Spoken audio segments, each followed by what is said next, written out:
পৃথিবী কিছুই দেখলো না, কোনো কিছু না দেখে চলে গেল।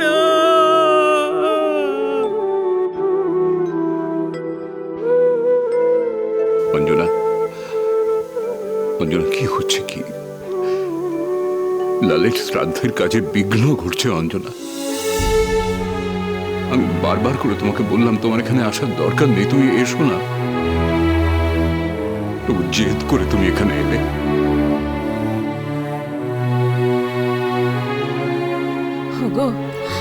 দেখো না, দেখো দেখো ছেলেটার মুখের দিকে তাকিয়ে দেখো, কিরম কিরম হাসছে, কিরম হাসছে দেখো। মনে হচ্ছে না এক্ষুনি আমায় মা বলে ডেকে উঠবে। দেখ না কাজল মুখটার দিকে তাকিয়ে দেয়, মনে হচ্ছে এক্ষুনি মা বলে ডেকে উঠবে।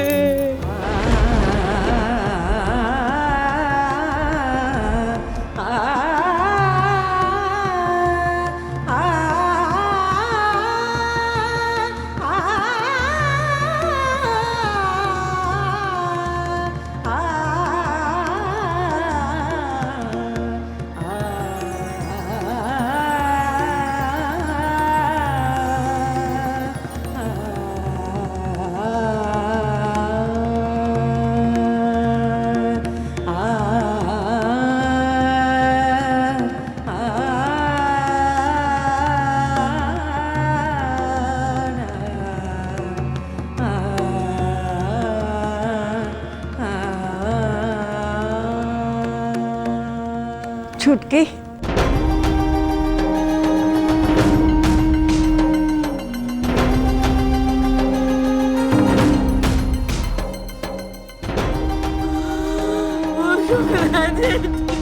দুদিন বাড়ি থেকে গেছি, বাড়িতে এত বড় ঘটনা ঘটে গেল, ছেলেটাকে বাঁচিয়ে রাখতে পারলি না।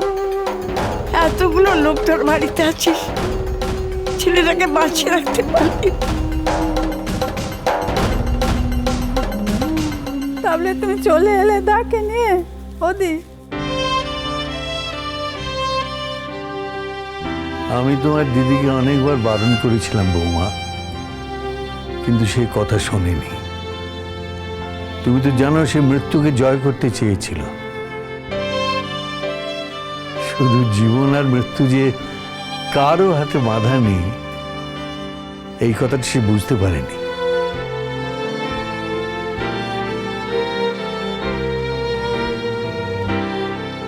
এই কথাটা কেন বলছেন জ্যাঠাবাবু? আর এই কথাটার মানেই বাকি। জীবন আছে বলে মৃত্যুকে জয় করতে চেয়েছি, এটা কি আমার অপরাধ? আর তুমি বা এই কথাগুলো এখন বলতে যাচ্ছ কেন? আজ বলার দরকার আছে তাই বলছি শোনাবো। আজ কারোর কাছে তোমাকে স্বার্থপর প্রমাণ করতে দেব না।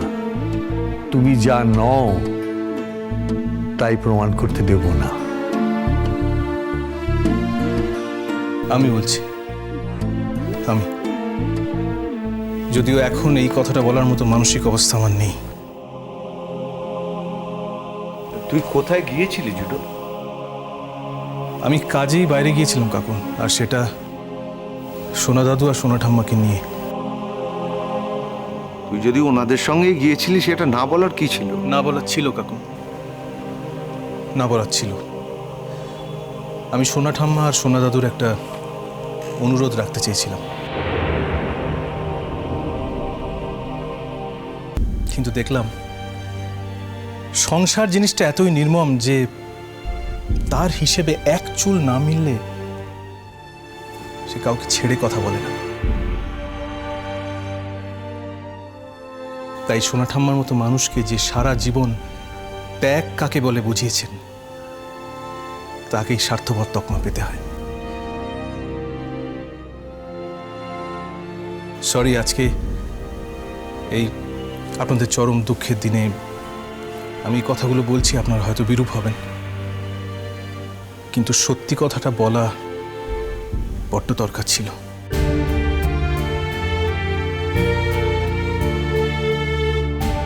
কি কিন্তু সত্যি কথাটা কি আমরা তো কেউ সেটাই বুঝতে পারছি না।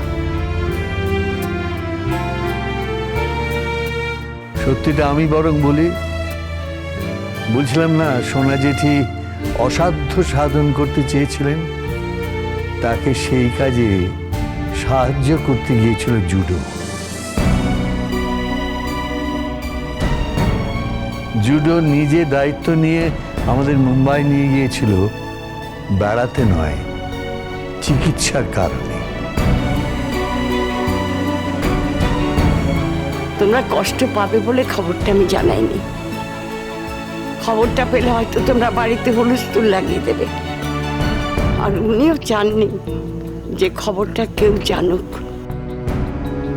তাই বেড়াতে যাওয়ার নাম করে সংসার থেকে 2 দিনের ছুটি চেয়েছিলাম, তাও তোমরা ভালো মনে আমাকে ছুটি দাওনি।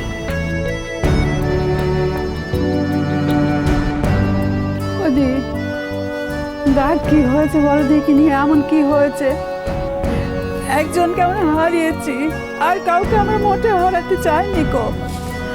নিজের লোককে হারানো যে কি কষ্ট, এর থেকে মরে যাওয়া ভালো।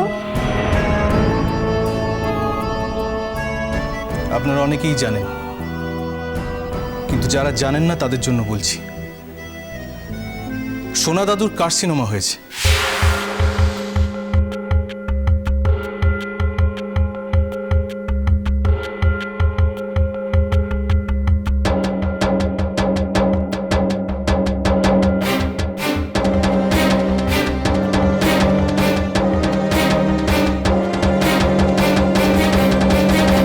স্টেজটা একটু অ্যাডভান্স।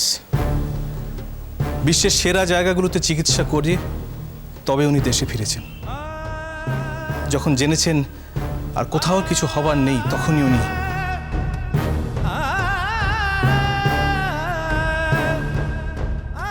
আর একা একা মুখ বুজে যন্ত্রণা সহ্য করেছেন।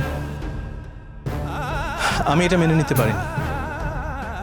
আমি একজন ডক্টর, আমি হাল ছাড়তে রাজি হইনি। তাই আমি একরকম জোর করেই ওদের নিয়ে মুম্বাই গিয়েছিলাম। সোনা ঠাম্মার এতদিনের ত্যাগ, এতদিনের অপেক্ষা বিনা চিকিৎসায় হাল ছেড়ে দিয়ে নষ্ট করতে চাইনি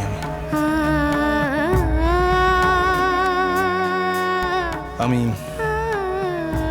আমি আমার মতো করে চেষ্টা করেছি, যদিও সবটা ডাক্তারের হাতে থাকে না। আর বাকি কথা আরো একজন জানেন, তিনি উপর থেকে সব দেখছেন। আমি জানি সোনা দাদু একথা বিশ্বাস করেন না,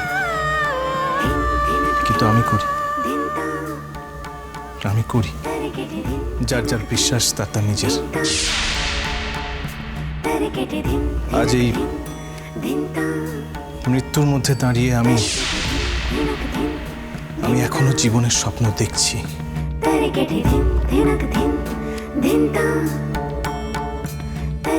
এখনো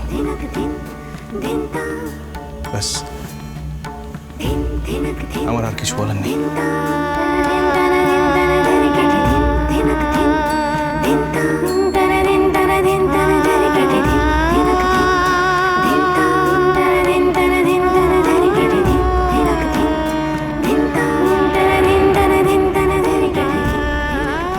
আমি কাজলকে কাল রাত্রে বলেও রেখেছি, কিন্তু এখনো পর্যন্ত দেখছি না হয়েছে নীলের খাবার, না হয়েছে আমার ব্রেকফাস্ট, কোনোটাই তার এখনো রেডি হয়নি। কথাটা তুমি কাকে বলে রেখেছিলে আরশি?